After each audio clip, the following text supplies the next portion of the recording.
함께 보실 말씀은 이제 요한복음 16장으로 넘어갑니다. 이제 예수님 십자가 지시기 직전, 예수님의 중보기도 17장 직전에 마지막 가르침입니다.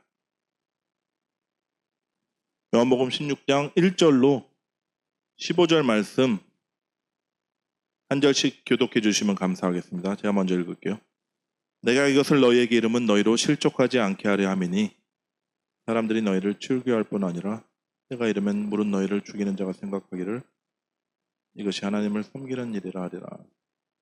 그들이 이런 일을 할 것은 아버지와 나를 알지 못함이라.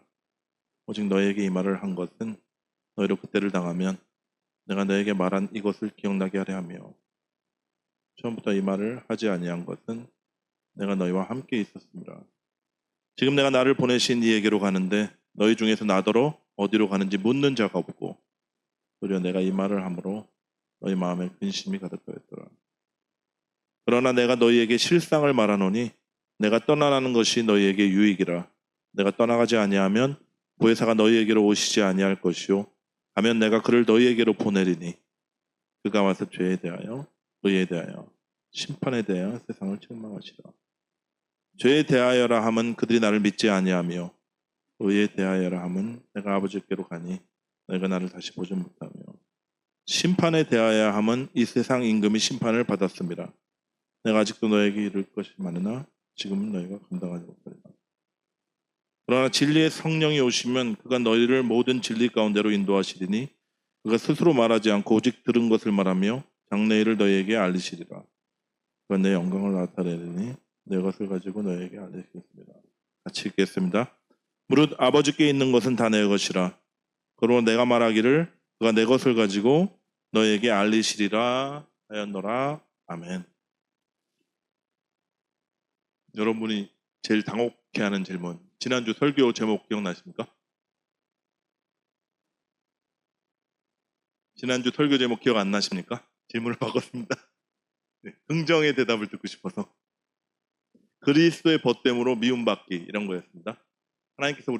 예수님께서 우리를 친구라고 불러주셨고 친구를 위해서 목숨을 버리는 것이 가장 큰 사랑이다, 이런 말씀을 하신 다음에 그분은 목숨을 버리셨습니다.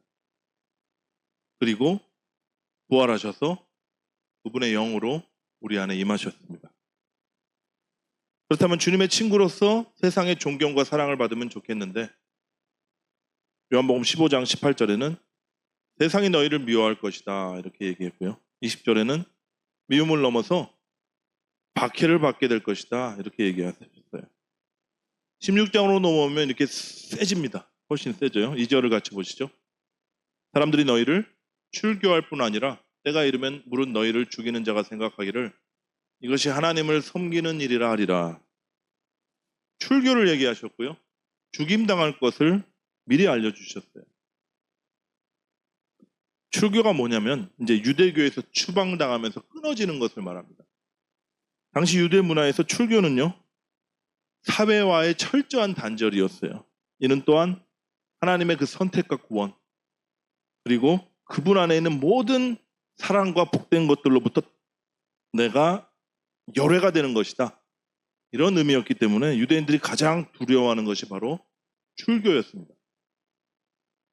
근데 출교를 당할 뿐만 아니라 죽임까지 당하게 될 것이다 말씀하시는 거예요. 분위기가 어땠을까요?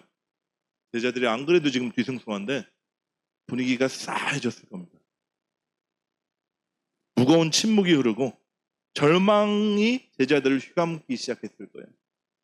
사람들이 하나님을 사랑한다고 섬긴다고 하는 명목으로 자신들을 죽일 거라는 말씀을 듣는데 얼마나 당혹스럽고 두려웠겠습니까? 근데 여러분, 이 주님의 예언이 초대교회에 이미 다 성취되었던 걸 아시죠? 가장 대표적인 예가 사도 바울이에요. 하나님을 향한 그의 열정이 그리스도인을 잡아 가두겠고요. 그리고 특별히 그가 스데반을 돌로 쳐 죽일 때 그의 확신이 뭐였냐면 이것이 하나님을 섬기는 일이다 하는 강한 믿음이었습니다.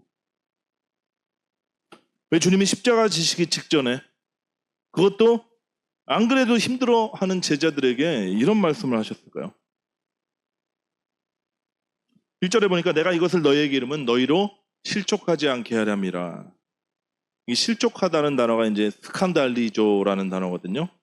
이제 걸려 넘어지고 함정에 빠지다 또는 죄를 범하게 되다 이런 뜻이에요. 이게 독특한 단어입니다. 세상에서 사회에서 이런 얘기 들어보셨나요? 나 어제 사장 때문에 너무 실족했어. 나 와이프랑 다투느라고 어제 너무 실족했어. 이 실족하다는 단어가 이제 기독교 문화에서만 쓰이는 그런 단어 중에 하나인데, 제가 독특하다 그런 이유는 우리가 길을 가다가 넘어지거나 함정에 빠지면 죄를 범하게 된다는 그 의미를 다 한 단어에 내포하고 있기 때문에 굉장히 독특합니다. 어쨌든 주님께서 제자들에게 지금 완전 실족한 얘기를 하고 계세요. 실족할 얘기를 하고 계시면서 내가 너희에게 실족하지 않게 하기 위해서 지금 얘기를 하는 거다. 이렇게 얘기하십니다. 좀 너무한 것 같지 않으세요? 아니, 좀 부드러운 어조로 용기를 주는 말씀이나 좋은 말 있잖아요. 너희들 모두 위대한 사도가 될 것이다. 그것도 사실이거든요. 너희들의 이름이 역사의 베스트셀러 넘버 1에 기록돼서 모든 사람들이 너네들을 알게 될 것이고 존경하게 될 것이다. 얼마나 위로가 될까요? 이런 얘기해 주시면. 근데 이제 예수님이 팩폭을 날리시는, 이게 팩폭이라는 단어 아시는지 모르겠지만 팩트를 이렇게 막 직설적으로 얘기하시는 이유가 있습니다. 왜냐하면 제자들이 앞으로 이 상황에 처할 때, 다시 말해 공회에 넘겨지고 채찍질 맞고 그 다음에 죽임을 당할 그때는 지금의 제자들이 아니거든요. 사도행전 5장에 보니까 사도들이 이제 잡혀서 그 고대 시대 채찍이 무시무시했습니다. 갈고리로 살점을 뜯어내는 그런 채찍이었어요. 그 채찍질을 마구 당한 후에 이런 장면이 나와요. 사도들이 그 이름을 위하여 능욕받는 일에 합당한 자로 여기심을 기뻐하면서 공회 앞을 떠나니라. 놀랍지 않으세요? 본문 4절에 보면 주님이 이런 얘기하시거든요. 오직 너에게 이 말을 한 것은 너희로 때를 당하면, 그 때를 당하면 내가 너에게 말한 이것을 기억나게 하려 하며 처음부터 이 말을 하지 아니한 것은 내가 너희와 함께 있었음이라. 왜 처음부터 얘기 안 했다고요? 왜 안 하셨을까? 처음부터 이런 얘기하면 다 도망갔을 테니까요. 예수님이 제자들을 부르시면서 너희는 박해를 받게 될 것이고 앞으로 출교를 당할 것이고 죽임도 당할지도 몰라. 이렇게 말씀하시면 누가 따라오겠습니까? 아니, 그래도 이 능력 있는 분을 좀 따르다 보면 적어도 한 자리쯤은 꿰찰 수 있겠지 하는 기대감을 주셔야지 따라오죠. 이런 기대를 실제로 제자들이 가지고 있었고 예수님의 능력은 그 기대를 만족하기에 충분했습니다. 소경이 눈을 뜨고 안진뱅이가 일어나고 문둥병자들이 깨끗하게 되고 그런 걸 다 목격했어요. 5,000명을 보리떡 5개로 먹이시고 이분이 말씀하시니 풍랑과 바다가 순종해서 잔잔하게 되고, 슈퍼히어로도 이런 히어로가 없죠. 근데 이분이 그들의 스승이었어요. 그들의 기대가 한참 부풀어 올랐겠죠. 와, 좀만 더 참자. 지금 떠돌이 생활하지만 이제 조금 있으면 이분이 왕이 되실 것이고 이 많은 인기와 이 많은 군중들을 데리고 다시 이스라엘의 영광을 회복시킬 때 우리도 그 옆에서 권력과 부와 영예를 차지할 날이 곧 올 것이다. 근데 예수님이 마치 일부러 그러듯이 이상한 얘기를 자꾸 하시는 거예요. 그리고 당시 종교 지도자들과 권력자들에게 미움받는 겁니다. 무슨 얘기를 굳이 안 하셔도 되는데 하나님은 내 아버지다. 나와 아버지는 하나다. 뭐 이런 얘기에서 신성모독이라고 욕먹으시고요. 또 사역을 주로 언제 하셨어요? 안식일에 주로 하셨어요. 깊은 의미가 있는데 어쨌든 그런 이유로 미움을 사서 받고 다니시는 겁니다. 급기야는 분위기가 안 좋은데 당신이 이제 십자가에 죽을 것이다. 너희들은 내 이름으로 고난과 핍박을 받을 것이다. 이런 이야기만 하니까 제자들이 얼마나 황망했겠습니까? 본문 5절과 6절에 보니까 주님 어디로 가십니까? 하고 묻는 자가 하나도 없대요. 감히 못 물어보는 거예요. 아니, 물어봐도 들을 답이 겁이 나는 겁니다. 그래서 정적만 흐르고요. 자신들의 3년 고생이 이제 물거품이 될 것 같으니 모두의 마음에 근심만 가득합니다. 잘 보십시오. 로마 제국을 무너뜨리고 다윗 왕국을 재건할 메시아. 그래서 좌의정 우의정 한 자리 정도는 자신들에게 줄 알았던 그 메시아. 그것들을 기대하던 제자들, 이런 제자들이 있어요. 그리고 한편에는 그리스도를 위해서 채찍맞는 것을, 능욕받는 것을 영광으로 여기면서 기뻐하는 제자들이 있습니다. 무슨 일이 있었을까요, 도대체? 같은 사람들이거든요. 시간차도 별로 없어요, 그 사이에. 얼마 시간도 지나지 않았습니다. 근데 드라마틱한 변화가 있는 거예요. 어떻게 이렇게 놀라운 반전이 있었을까요? 대답이 성령님이십니다. 우리가 오늘 노래하고 찬양했던 성령님. 본문 7절 함께 읽겠습니다. 시작. 그러나 내가 너희에게 실상을 말하노니 내가 떠나가는 것이 너희에게 유익이라. 내가 떠나가지 아니하면 보혜사가 너희에게로 오시지 아니할 것이요 하면 내가 그를 너희에게로 보내리니.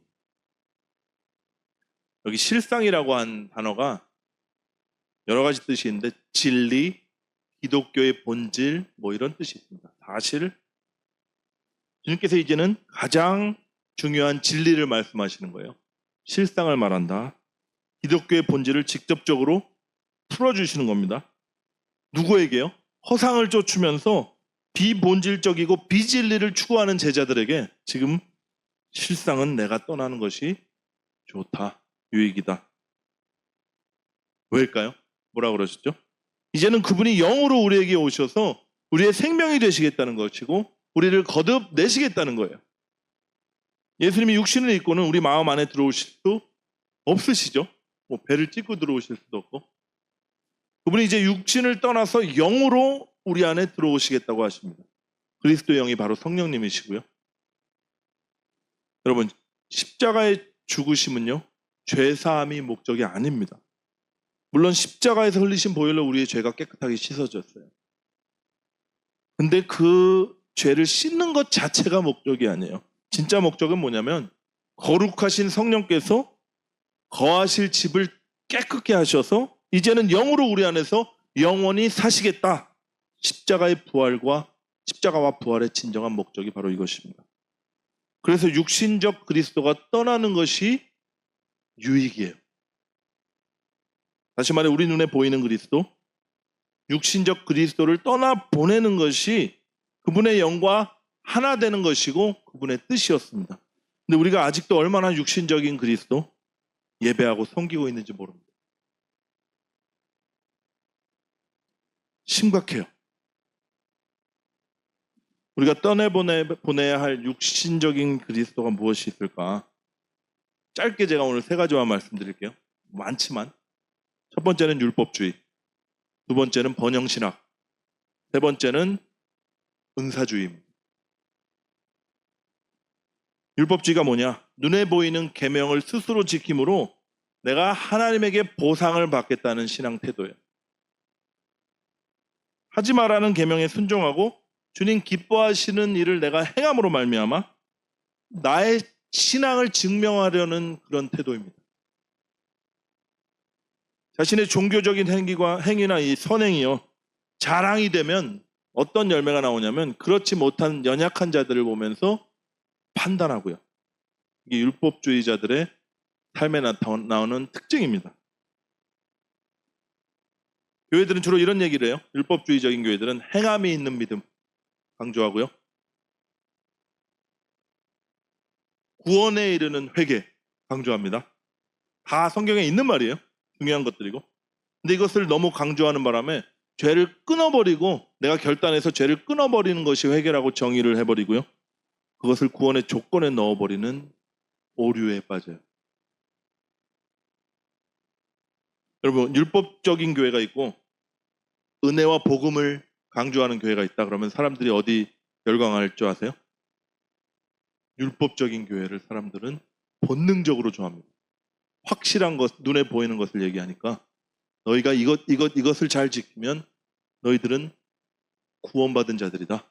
이렇게 얘기를 해버리니까 확실한 것을 따라가고자 하는 본능이 있습니다.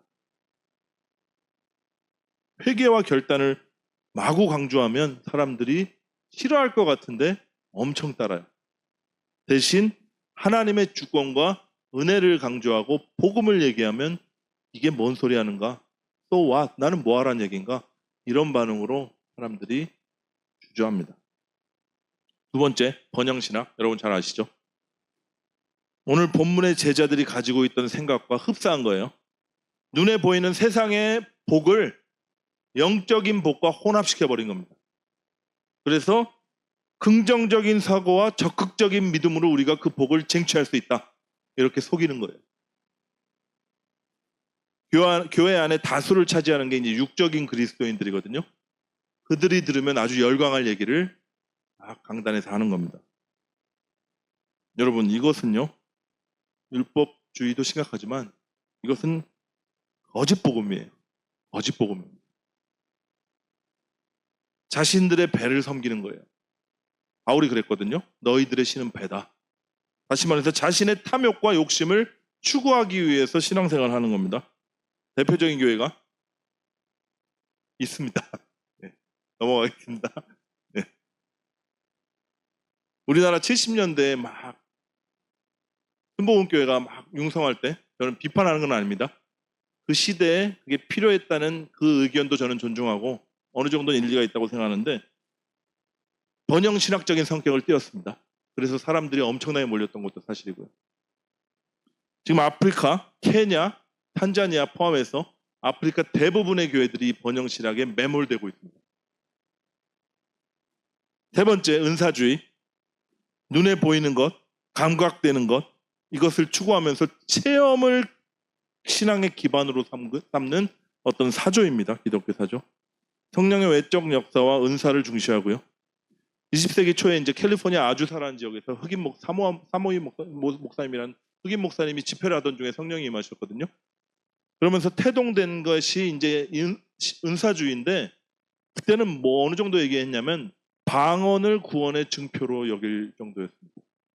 방언을 하는 사람은 구원받은 사람이고 못하면 구원 못 받는 사람이고. 저도 성령의 외적인 역사를 인정합니다. 그리고 체험도 많습니다. 네.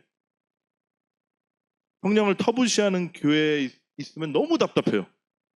그분의 사역을 제한하는 것 굉장히 문제가 있다고 생각합니다. 그렇지만 말씀이 아닌 체험에 기반을 둔 신앙은 훨씬 더 심각하게 문제가 있습니다.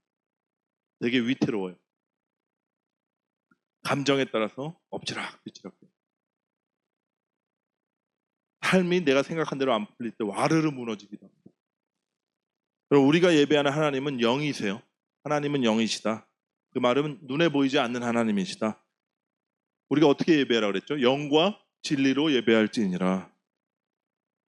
눈에 보이지 않는 하나님과 우리가 어떻게 교제를 할 수 있습니까?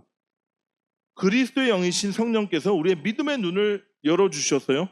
진리 대신 하나님의 말씀으로 그분과 교제하는 거예요. 이게 영과 진리로 예배하는 겁니다. 하나님의 영과 우리의 영이 서로 연합해서 친밀한 교제를 나누는 것이 영생이고요. 우리에게 이 영생을 주시기 위해서 주님께서 십자가에서 죽임당하시고 부활 승천하셔서 그분의 영을 보내주신 거예요. 사도 바울이 로마서 8장에서 이렇게 권면하십니다. 같이 읽어볼까요? 그러므로 형제들아 우리가 빚진 자로 돼 육신에게 져서 육신대로 살 것이 아니니라.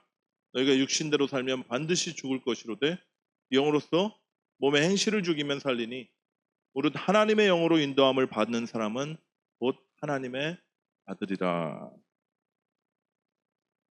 여러분 어떤 그리스도를 지금 바라고 계시고 예배하고 계시나요?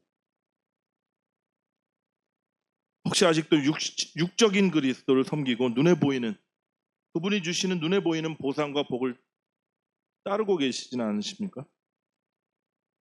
우리는 육신적인 그리스도를 떠나보내야 돼요. 우리가 잘하면 복 주고 잘못하면 벌 주는 인과응보적인 그리스도 떠나보내십시오.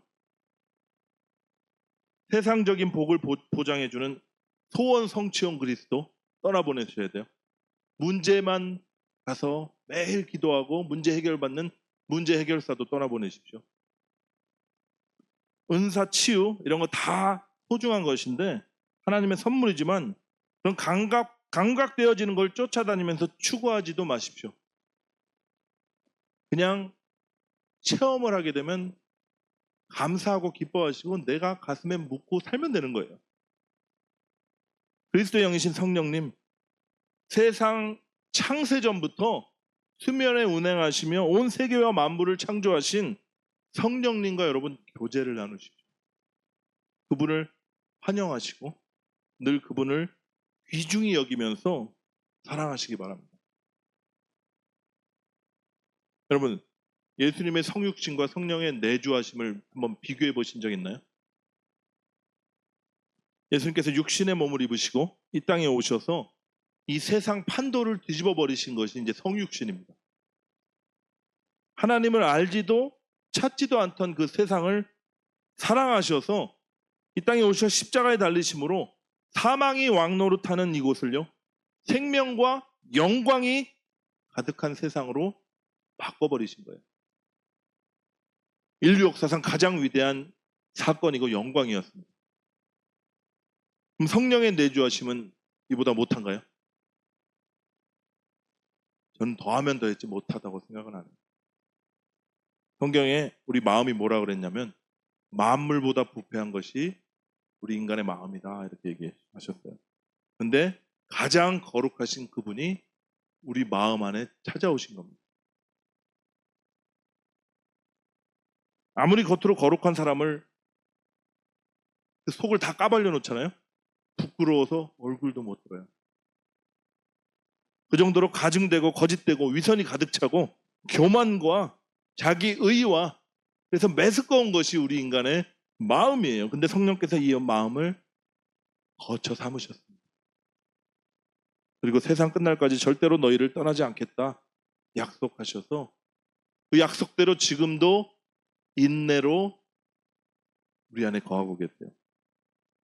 우리 마음을 갈아엎고 계십니다. 왜요? 똑같아요. 예수님 성육신 하신 이유. 사랑 때문에. 언제까지 이러실까? 그분의 약속대로 영원히 하시겠답니다. 우리로 하여금 하나님의 영광의 찬송이 되는 그날까지 하나님과 사랑의 교제를 누릴 수 있는 자로 빚어지는 그날까지 또 영원히 우리 안에서 우리와 하나됨을 누리기 원하시는 성령 하나님, 그분의 내주하심의 목적이 바로 이것이고 성육신의 이유가 이것이었습니다.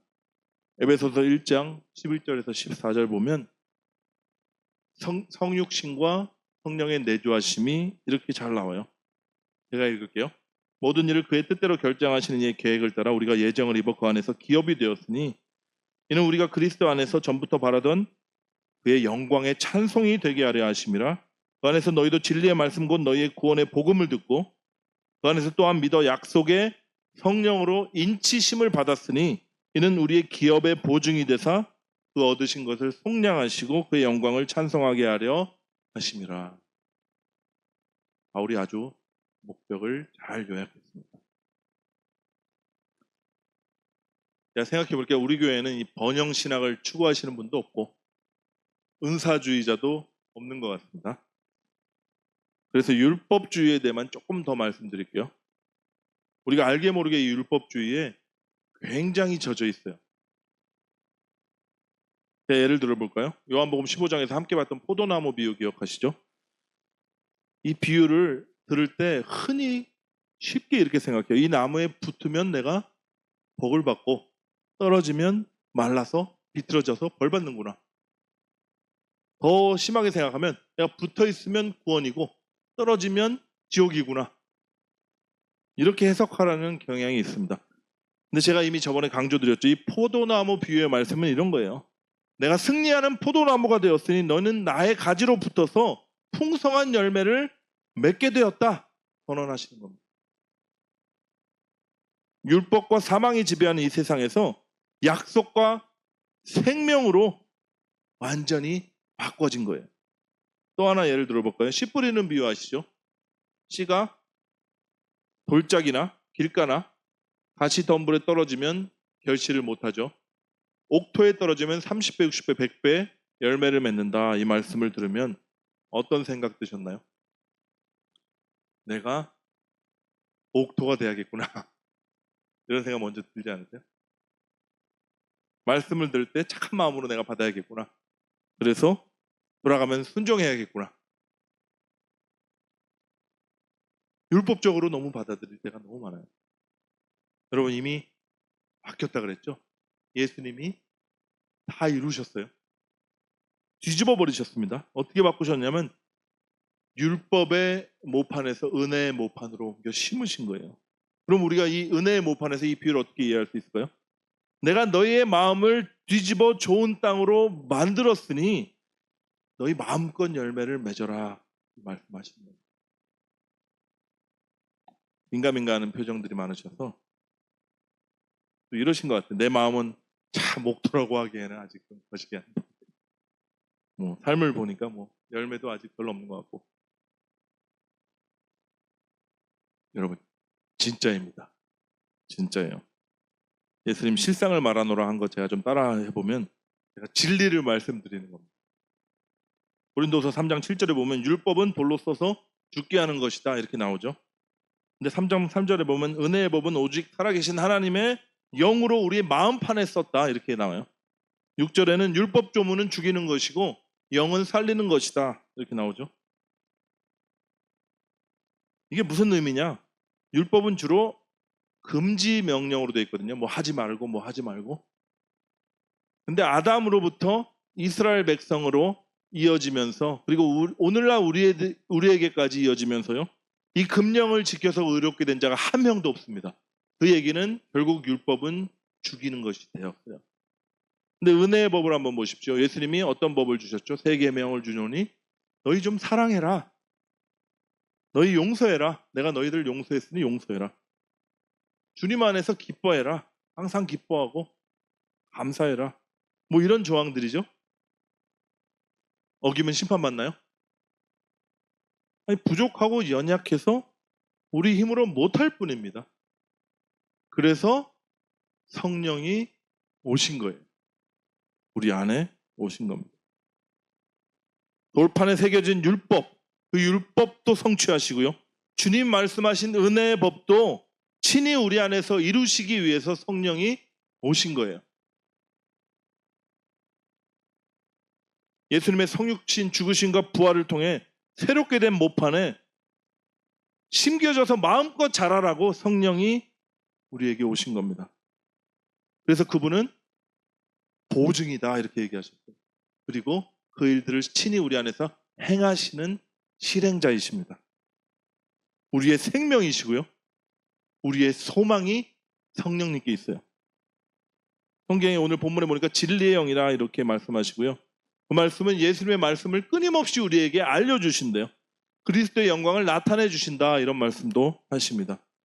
그래서 우리의 마음밭을 옥토로 바꾸어 주셔서 그 말씀이 열매를 맺게 해주시는 분이 성령님이세요. 이미 구약에 예언되어 있던 말씀입니다. 에스겔서 36장 26절 보니까 또 새 영을 성령을 너희 속에 두고 새 마음을 너희에게 주되 너희 육신에서 굳은 마음을 제거하고 부드러운 마음을 줄 것이며 또 내 영을 너희 속에 두어 너희로 내 율례를 행하게 하리니 너희가 내 규례를 지켜 행할지라. 우리가 주체가 돼선 지키지 못하던 그것이 그리스도의 영이 우리 안에 들어오시니까 우리가 그 율법을 행하는 자가 되었다. 이미 약속을 하신 것이고 예수님 그 사역을 완성하시고 성령을 보내심으로 우리 안에서 그 일들이 성취된 것입니다.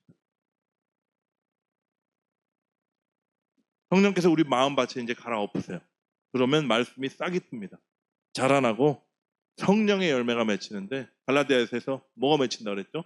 사랑과 희락, 기쁨과 화평, 오래 참음, 자비, 양성, 충성, 온유, 절제. 세상에서 그렇게 높임받지 못하는 덕목들이지만 성령의 열매는 이런 것들입니다. 이것들을 주렁주렁 맺게 하신다고 약속하십니다. 그러니 우리가 얼마나 성령님을 소중히 여겨야 되겠습니까? 가슴에 손을 대시고 한번 따라해 보십시오. 내 안에 성령님이 사신다. 여러분, 우리가 어떻게 이 성령님을 소중히 여길 수 있을까요? 바울이 이렇게 권면해요. 성령으로 충만함을 받으라. 그냥 이 안에 계시는 것만으로 부족하고요. 충만하게 거하실 수 있도록 하래요. 늘 성령님을 생각하는 것이고 그분과 대화하는 것이고 함께 살아가라 하는 것입니다. 우리의 생각을요, 너무 세상적인 것들로 가득 채우지 말고요. 요새 그러기 너무 쉬운데 성령 하나님을 생각하는 것으로 또 그분이 조명해 주시는 그 말씀으로 가득 채워나가는 것입니다. 갈라디아서 5장에 또 이렇게 바울이 얘기하거든요. 내가 내게 이르노니 너희는 성령을 따라 행하라. 그리하면 육체의 욕심을 이루지 아니하리라. 행하라라는 단어 제가 여러 번 말씀드렸는데 걷다라는 뜻입니다. 걷다. 함께 살다 이런 뜻이에요. 그리스도의 영을 마음에 모시는 자긍심과 당당함이 있잖아요. 그럼 우리가 뭘 할 수 있을까요? 제가 존경하는 목사님 책을 읽다가 그분이 이 얘기를 하셔서 제가 웃었습니다. 성령이 우리 안에 충만하게 거하고 하나님의 영이신 그분, 천지를 창조하신 창조주가 내 안에 거하면 당당함과 자신감이 생기는데 그러니까 우리가 뭘 할 수 있냐면 웃을 수 있다 그러시더라고요. 웃을 수 있다. 여러분 좀 웃으십시오. 교회에 가면 다 너무 진지한 표정들이 많으세요. 내 안에 만물의 주인이신 그 그리스도의 영이 들어와 계신데 여러분 우리가 위축될 게 뭐가 있습니까? 내면에서 올라오는 당당함이 있고 자신감이 있고 그 기쁨과 평강이 여러분을 웃게 하시기를 제가 축복합니다. 또 성령과 함께 걸어갈 때 어떠한 삶의 모습이 나올까요? 사랑하고 섬기십시오. 내 이익만 챙기지 말고 좀 후하게 베풀고 그러세요. 이건 최전도사님이 많이 하셨던 얘기인데 조금 조심스럽지만 제가 전달하는 겁니다. 식당 가서 팁도 후하게 주십시오. 그분이 되게 강조하셨어요. 팁 이건 너무 아깝고 그 사람이 나한테 해준 게 뭐 있어서 이렇게 야박하게 생각하지 마시고 팁을 그냥 후하게 줄 수 있을 만큼 후하게 주고 그분은 서버들과 친구를 그렇게 많이 삼으셨어요. 그래서 그렇게 후하게 팁만 준 게 아니라 그분들이 너무 존귀하게 보여서 그렇게 사랑과 존귀함으로 대하셨습니다. 그러니까 사람이 느끼잖아요. 한 번만 가도 이분이 자기를 어떻게 대했는지를 기억을 하시더라고요. 제가 아틀란타에 살면서 식당을 자주 가는데 저는 아무도 못 알아보시는데 죄송합니다. 제가 원래 그렇습니다. 최전도사님이랑 돌아가시기 전에 마지막 밥을 먹는데 서버들이 다 알아보시더라고요. 몇 개월 만에 오셨다고. 그런 거예요. 뭐 대단한 거 없습니다. 후하고 베풀고 좀 손해보고 때로는 기꺼이 희생하고 웃고 즐거워하는 것. 우리가 살고 있는 세상은 힘의 논리가 지배하고요. 사람들을 경쟁과 아주 승부의 세계로 몰아넣고 있습니다. 최선을 다해서 기대할 수 있는 거라고선 도덕 아니면 실용성 이런 거밖에 없습니다. 근데 이 세상에서 성령의 인치심을 받은 교회는 달라야 합니다. 좀 넉넉하게 살았으면 좋겠어요. 좀 실용성이 떨어져도 좀 도덕적으로 내 가치 기준에 미달돼도 넉넉하게 받아주고 사랑하는 그런 사람이 되시길 바랍니다. 예수님께서 우리에게 하셨던 것처럼 원칙과 이해와 이익이 깨져도요 유지되는 게 어떤 조직이냐면 여러분 뭐죠? 가족이에요. 그리고 교회는 가족과도 같습니다. 그래서 우리 마가교회는 정말로 서로 용서해주고 좀 기다려주고 좀 사랑해주고 편들어주는 그런 교회가 되었으면 좋겠습니다. 그래서 누가 와도요 배경이 좀 없고 성격이 모난 사람이 와도 뭐 사회에서 푸대접 받는 분이 와도 푸근하게 반겨주는 그런 공동체가 되기를 정말 간절히 원해요. 성령께서 이루실 것입니다. 지금 이미 우리 안에 착한 일을 시작하셨고 지금도 우리의 마음밭을 갈아엎으시는 그분께서 하나님의 영광의 찬송이 되는 그날까지 우리를 좀 넉넉한 자들로, 성령의 열매들이 맺히는 자들로, 그리고 용서할 수 없는 자들 용서가 되어지고 사랑스럽지 않은 자들도 존귀 보이고 사랑스러워 보이는 그런 자들로 저는 빚어나가실 거라고 확신합니다. 함께 기도하시고 찬양하시겠습니다. 하나님 아버지, 우리가 홀로 살 수 없는 것 잘 아셔서 성령 하나님 보내주시고 우리가 날마다 그리스도와 함께 살 수 있게 하여 주신 이 놀라운 은혜 감사를 드립니다. 성령님, 우리 마음 한구석에 힘들어하시게 했던 것 이 시간 회개합니다. 우리 마음의 보좌에 좌정하사 우리를 충만케 하여 주시옵소서. 그래야 성령의 열매들이 주렁주렁 맺히고 하나님을 경외하는 영이신 성령 하나님께서 주의 말씀들을 성취해 나가실 때 우리의 삶이 어떻게 변하고 우리의 가족과 우리의 주위와 우리 주변의 사람들과 교회들이 어떤 풍성한 은혜 가운데 살게 되는지 경험하고 목도하는 우리 마가교인 될 수 있도록 도와주시옵소서. 예수님의 이름으로 기도합니다.